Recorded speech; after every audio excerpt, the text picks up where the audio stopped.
지남에 예수께서 거기를 떠나 갈릴리로 가시며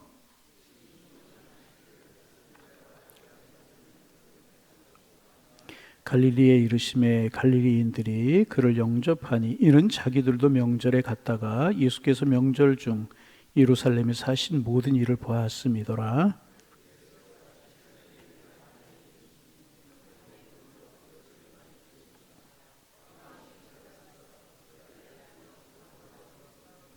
그가 예수께서 유대로부터 갈릴리로 오셨다는 것을 듣고 가서 청하되 내려오셔서 내 아들의 병을 고쳐 주소서 하니 그가 거의 죽게 되었음이라.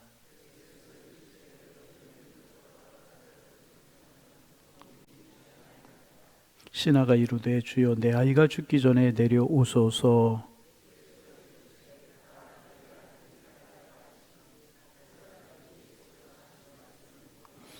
내려가는 길에서 그 종들이 오다가 만나서 아이가 살아있다 하거늘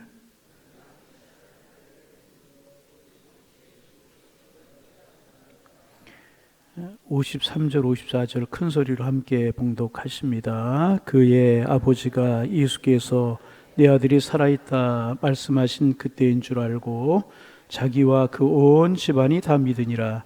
이것은 예수께서 유다와 갈릴리로 오신 후에 행하신 두 번째 표적이니라. 아멘. 오늘 본문에 보면 왕의 신하의 아들이 죽을 병에 걸렸습니다. 젊은 사람이었는데 죽을 병에 걸린 것입니다. 죽음에 대해서 전 생각해 보지도 못하고 상상해 보지도 않았을 젊은이였었는데 젊은이가 죽을 병에 걸린 것입니다. 여러분, 질병과 죽음이라고 하는 것은 나이가 젊고 그렇다고 예외가 되는 것이 아닙니다. 얼마 전에 이제 우리 교회 교우 장례가 있어서 이제 그 화성에 있는 화장장애를 갔는데 중학생 정도 되는 아이들이 꽉 차 있어요. 그래서 무슨 일인가 그리고 이제 슬쩍 아이에게 하나 물어봤어요. 그랬더니 자기 반 학생인데 중학교 2학년이에요. 물놀이를 갔다가 사고가 나서 이제 그 뭐 세상을 떠나게 되었고 화장장에 와서 화장을 하는데 그 반 아이들 친구들인가 봐요. 굉장히 수십 명이 와서 함께 있는 것을 이제 본 적이 있어요. 마음이 참 아프고 그러더라고요. 어린 나이에 이제 그래서 분위기가 아주 어둡고 이제 그랬어요. 젊은이라도 질병과 죽음이 예외가 이제 아니라는 것입니다. 그래서 어떤 분이 그런 글을 써놓은 것을 본 적이 있어요. 인류 최초의 무덤의 주인공은 젊은이였었다. 여러분, 인류 최초의 무덤의 주인공이 누구였을까요? 아벨이었잖아요. 아벨이 젊은 날에 이제 어려운 일을 당해서 죽게 되지 않았습니까? 그러므로 현명한 사람은 자신의 일생에 대해서 장담하지 않습니다. 다만 준비하는 지혜를 가지는 사람이 현명한 사람인 것입니다. 젊음이 우리의 생명을 보장하는 것 아닙니다. 그래서 나는 살 날이 많이 남아있다, 나는 기회가 많이 있다 하는 생각은 가능성일 뿐인 것이라는 것입니다. 우리는 죄송한 말씀인지는 몰라도 언제 하나님 앞에 부름을 받지 아무도 알 수가 없습니다. 그러므로 나이가 많든지 적든지 오늘 하나님께서 나에게 사명을 주셨을 때 그 사명에 충성을 다하는 삶을 살아가는 것이 현명하는 것입니다. 여러분, 우리의 생명과 우리의 사명은 하나인 것입니다. 하나님께 사명이 있기에 우리를 이 땅에 보내주셨고 사명을 감당하다가 사명 끝나면 하나님이 우리를 부르시는 것입니다. 그래서 하나님 보실 때 저 사람 참 믿음직한 사람이다, 나의 사명을 신실하게 온 마음 다해 생명 다해 감당한 나의 종이다, 그렇게 인정을 받을 때 그 인생이 가장 귀한 인생이 되게 되는 것입니다. 오늘 첫 번째 기도 제목입니다. 하나님, 사명을 따라 충성된 종으로 오늘을 살게 하여 주옵소서. 우리의 기도 제목이 되기를 소망합니다. 그래서 주님 앞에 섰을 때 충성된 종이라고 인정받으실 만한 오늘의 삶을 살아가는 우리 모두가 다 되실 수 있기를 주님의 이름으로 축복합니다. 두 번째 생각하려고 하는 것은 믿음에 관한 것인데요. 믿음은 참 중요한 것입니다. 그래서 여러분, 세상을 이기는 것이 믿음이고 산을 옮기는 것이 믿음입니다. 그리고 시대마다 역사의 물줄기를 바꾸어 왔던 것들이 바로 믿음입니다. 그래서 우리의 믿음의 조상들은 금보다 귀한 것이 믿음이다. 그렇게 찬송했잖아요. 무엇보다 귀해요? 금보다 귀한 것이 믿음이다. 그렇게 찬송을 했어요. 믿음이 이렇게 귀한 것이기 때문에 반대로 악한 마귀는 우리가 믿음에 이르지 못하도록, 우리의 믿음이 성장하지 못하도록 많은 걸림돌을 우리에게 만들어 놓아서 믿음의 진보를, 믿음의 성숙을 방해하려고 합니다. 그러므로 우리의 믿음이 성장하는 것은요, 평탄하고 쉽게 이루어지는 것이 아닙니다. 이 걸림돌을, 우리의 믿음의 장애가 되는 걸림돌을 하나하나 뛰어넘을 때 우리의 믿음이 성숙이 이루어지고 믿음의 진보가 이루어지게 되는 것입니다. 그래서 오늘은 믿음의 걸림돌들이 어떤 것들이 있는가, 오늘 내일 아침에 좀 묵상해 보려고 이제 합니다. 믿음의 걸림돌을 뛰어넘어서 우리가 장성한 믿음의 자리, 살아 역사하는 믿음의 자리, 그리고 마귀를 멸하는 믿음의 자리로 이제 나아갈 수 있어야 됩니다. 그런 우리의 믿음이 되기를 소망합니다. 그럼 우리의 믿음의 걸림돌은 무엇인가 하는 것입니다. 오늘 두 가지 정도만 묵상해 보려고 하는 것인데, 어떤 것이 우리의 믿음을 장성하게 만들고 성숙하게 만드는데 방해를 하는 것일까? 본문을 통해서 두 가지만 오늘 아침에는 생각해 보려고 하는데, 먼저 믿음의 걸림돌이 되는 것은 뭐냐면, 우리가 가지고 있는 피상적인 지식이 우리의 믿음의 걸림돌이 되어서 우리의 믿음을 성숙하고 성장하게 만드는 일에 방해가 될 수가 있다는 것입니다. 오늘 44절에 보니까 예수님께서 사마리아 전도를 마치셨어요. 지난 주간에 우리가 묵상했죠. 수가성에 가서 여인에게 복음을 전하시는 그런 일을 하셨잖아요. 사마리아 전도를 마치시고 다시 이제 고향 마을로, 갈릴리 마을로 이제 가시게 되었습니다. 그때 예수님께서 이런 말씀을 하셨어요. 선지자가 고향에서 높임을 받지 못할 것이다. 선지자가 고향에서는 높임을 받지 못한다. 그런 말씀을 이제 하셨습니다. 이 말씀은 구약 성경에도 여러 번 그렇게 나온 말씀인데, 예수님께서 이제 다시 인용하신 그런 말씀입니다. 그러면 왜 선지자가 고향에서 높임을 받지 못하는 것일까? 여러분, 왜 선지자가 고향에서는 높임을 받지 못하는 것이겠습니까? 단순합니다. 고향 사람들은 선자의 어린 시절부터 그를 다 알고 있기 때문에, 훤히 알고 있다고 이야기할까요? 알고 있기 때문에 이제 그런 것입니다. 예수님께 지금 갈릴리 고향 마을로 오셨는데 마찬가지였었습니다. 그곳 사람들이 예수님에 대해서 잘 알고 있었어요. 나이는 몇 살 정도가 되었다, 누구의 아들이다, 직업은 목수다, 어느 학교를 다녔고, 우리가 쉽게 이야기하면 주변에 있는 친척들은 이러이러한 사람들이다, 이런 것들을 그곳 사람들이 다 알고 있었다는 것입니다. 그런데 여러분, 가만히 생각해 보세요. 사실 이런 것들이 실질적으로 예수님을 아는 일에 있어서 중요한 지식이 되는 것입니까? 누구의 아들이고 직업 뭐였고 나이는 어느 정도 되었고, 이것이 예수님에 관해서 실질적으로 중요한 예수님 아는 지식이 되는 것입니까? 그렇지 않아요. 그런 것들은 알아도 그만이고요, 몰라도 그만인 것입니다. 그런데 사람들은 그런 정도의 지식을 가지고 예수님을 다 알고 있는 것처럼 생각했다는 것입니다. 그리고 이것이 정말 예수님을 깊이 알아가고 예수님께 나아가는 일에 오히려 방해가 되고 장벽이 되고 있었다. 이렇게 이만큼 알아, 이렇게 알고 있어, 저 사람 누구야, 이것이 오히려 예수님을 깊이 알아가는 일에 방해가 되고 있었다는 것입니다. 그렇습니다. 그래서 우리가 가지고 있는 사소한 지식이, 믿음에 관해서, 예수님에 관해서, 성경에 대한 사소한 지식들이 오히려 장성한 지식, 정상적인 지식으로 나아가는데 걸림돌이 될 수도 있다는 것입니다. 그래서 여러분, 좀 죄송한 이야기지만 믿음이 잘 자라지 않는 분들 중에서, 믿음이 좀 성숙하고 자라야 되는데 그러지 않는 분들 중에서 그런 분들이 계세요. 신앙의 연조만을 자랑하고 직분만을 자랑하고, 나 모태 신앙이었다, 나 이런 직분 가지고 있었다, 나 어느 교회에서 이렇게 신앙생활을 했고 전에는 이런 신앙생활을 했다, 이런 것에 매여 있는 분들, 이것이 신앙이라고 생각하는 그런 경우가 있을 수 있다는 것입니다. 여러분, 그래서 그런 분들을 보면 교회에 대해서 잘 알고 있고 성경 지식에 대해서 아주 잘 알고 있는 것 같아요. 그러나 오히려 그런 지식 때문에 신앙과 믿음이 성장하는 일에 방해가 될 수도 있다는 것입니다. 피상적인 지식, 여러분, 그런 것들은 깊이 주님을 알아가는 지식이 아니라 이렇게 피상적인 그런 지식이 될 수 있고, 피상적인 지식이 내 신앙과 믿음의 성숙을 방해할 수 있다는 것입니다. 실제로 여러분, 스탈린 같은 사람은 신약 성경을 거의 다 암송했다고 그래요. 그런데 오히려 십자가의 원수가 되었잖아요. 피상적인 지식으로 성경을 아는 거예요. 여러분, 오랫동안 유고슬라비아의 국가 원수로 지냈던 티토 같은 사람은 신학생이었다고 그러지 않습니까? 그런데 그가 후에는 교회를 말살하는 교회 원수가 되어버리고 말았잖아요. 그래서 여러분, 예수님에 대한 믿음에 대한 어렴풋한 지식들은요, 우리에게 힘이 되지 못하고 믿음이 진보하는 일에 힘이 되지 못한다는 사실을 기억해야 된다는 것입니다. 그래서 여러분, 오늘 내가 주님을 깊이 알아가는 것이 중요합니다.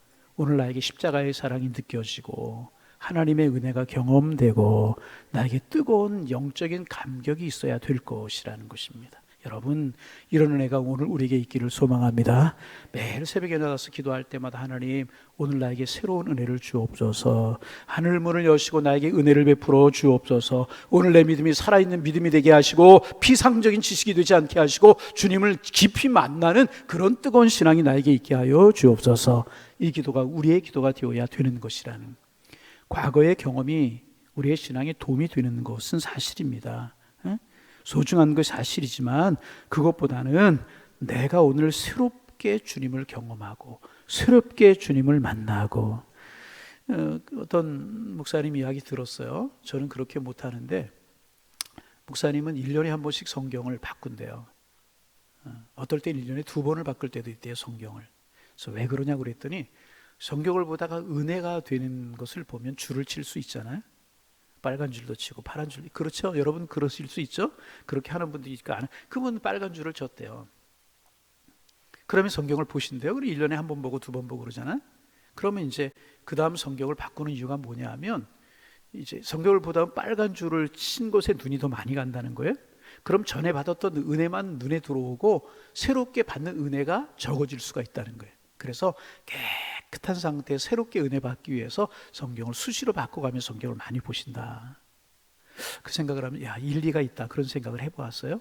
여러분, 오늘 과거에 내가 어떻게 신앙생활을 했고 내가 어떤 믿음을 가졌고 어떤 신앙의 연조를 가지고 있다, 그거 소중하지만, 그러나 그것 때문에 오늘 내가 아니라다면 그것이 오늘 나의 신앙의 성숙을 가로막을 수 있다는 사실을 기억하고 떨쳐버리고 어린애와 같은 순수한 마음, 어린애와 같은 단순한 마음, 그런 마음으로 하나님 앞에 나아가는, 주님이 말씀하실 때 아멘으로 화답할 수 있는 그런 믿음이 소중한 것이라는 것입니다. 그래서 여러분, 그런 믿음, 이런 막연하고 피상적인 지식들을 뚫고 풍성한 믿음의 자리로 나아가는 복된 신앙의 소유자들이 다 되실 수 있기를 주님의 이름으로 축원합니다. 주님, 오늘도 나에게 은혜를 주옵소서. 사모하는 마음이 필요하다.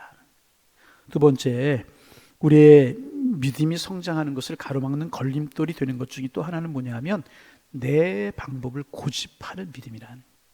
무슨 말씀인가? 오늘 47절에 보면 왕의 신하가 예수님께 이렇게 이야기를 합니다. 47절 말씀 같이 한번 읽어볼까요? 예수께서 유대로부터 갈릴리로 오셨다는 것을 듣고 가서 청하되 내려오셔서 내 아들의 병을 고쳐주사 하니 그가 거의 죽게 되었습니다. 가만히 이 말씀을 생각해 보세요. 내려오셔서 내 아들의 병을 고쳐주소서 하니 저가 거의 죽게 되미로라 그랬어요. 이 말씀을 조금 각색한 무슨 이야기겠습니까? 예수님 빨리빨리 좀 오십시오. 빨리빨리 내려오셔서 내 아들에게 손을 얹고 안수기도 좀 해주셔서 내 아들이 좀 낫게 해주십시오. 예수님이 오셔서 내 아이에게 손을 얹고 안수기도 해주시면 낫겠습니다.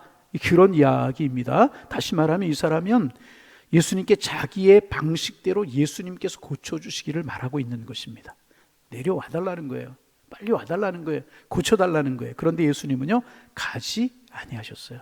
그러게 어떻게 하시는가? 48절, 46절, 8절인가? 48절 읽어봅니다. 48절, 예수께서 이르시되 너희는 표적과 기사를 보지 못하면 도무지 믿지 아니하리라. 이제 건너뛰어서 50절 말씀 읽어보실까요? 예수께서 이르시되 가라, 내 아들이 살아있다 하시니 그 사람이 예수께서 하신 말씀을 믿고 가더라. 예수님이 가셨어요, 안 가셨어요? 이 사람 빨리 오셔서 내 아들에게 손을 얹고 안수기도 해주세요, 고쳐주세요 그랬는데 예수님께서 가시지 않고요, 가라, 내 아들이 살아있다, 이렇게 말씀만 하셨습니다. 그러면 여러분, 보통 사람 같으면 어떻게 했겠습니까? 이 말씀 가만히 묵상해 봤어요. 저 같으면 예수님 가기 싫으면 싫다고 하시죠. 고쳐주기 싫으면 싫다고 하시죠. 어떻게 그렇게 하십니까? 어떻게 내 말을 거절하실 수 있습니까? 이럴 수도 있는 상황이었다는 것입니다. 그러면서 서운해하면서 그 자리를 떠나든지, 서운해하면서 그 자리를 떠나든지, 아니면 끝까지 그 자리에서 예수님께서 빨리 내려가 달라고 고집을 했을지도 이제 모르겠습니다. 그런데 왕의 신하는 그렇게 하지 않아 떠나든지 예수님의 손목을 붙들고 이끌든지 그러지 않았다는 것입니다. 왕의 신하는요, 예수님의 말씀을 믿었어요. 그리고 내려갔어요. 예수님의 말씀대로 내려갔습니다. 무슨 뜻입니까? 내 방법이 아니라 주님의 방법을 따르고 주님의 방법에 자기의 마음을 내어 맡겼다는 거예요. 아멘. 내 방법을 고집하지 않고 주님의 방법에 내 방법을 맡겼다는 것입니다. 결국 어떤 일이 벌어졌습니까? 이 왕의 신하의 아들이 살아나게 되었습니다. 결국에 어떤 일이 벌어졌나요? 53절 말씀 같이 한번 읽어봅니다. 그의 아버지가 예수께서 내 아들이 살아있다 하신 그때인 줄 알고 자기와 온 집안이 다 믿으니라. 왕의 신하의 아들이 살아났을 뿐만 아니라 온 집안이 다 믿음을 가지게 되었다는 것입니다.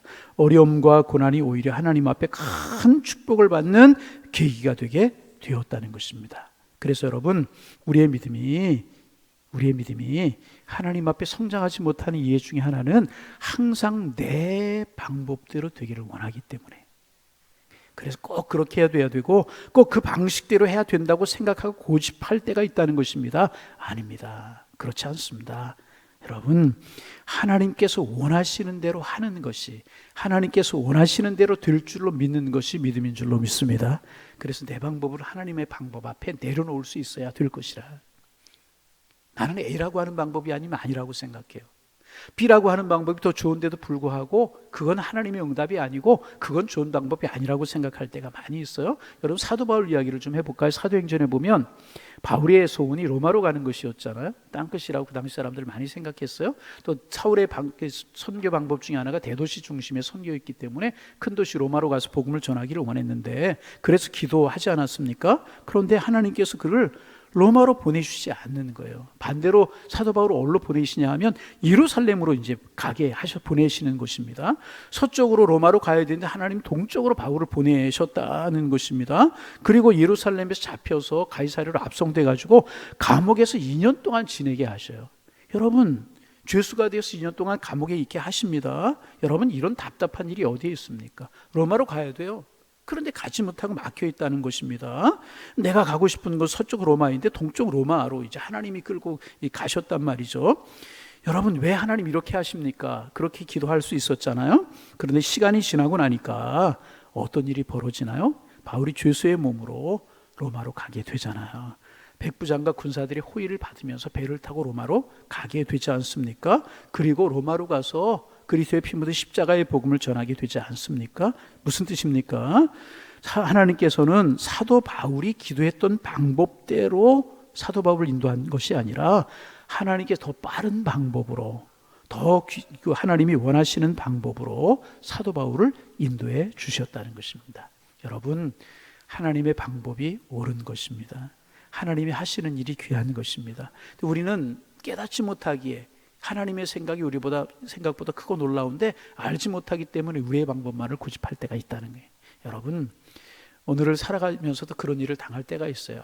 이거 아닌 것 같은데, 지나고 나서 보면 하나님 인도하신 길이 더 옳은 것일 때가 그럴 때가 더 많다는 것입니다. 그러기에 늘 우리의 기도가 무엇입니까?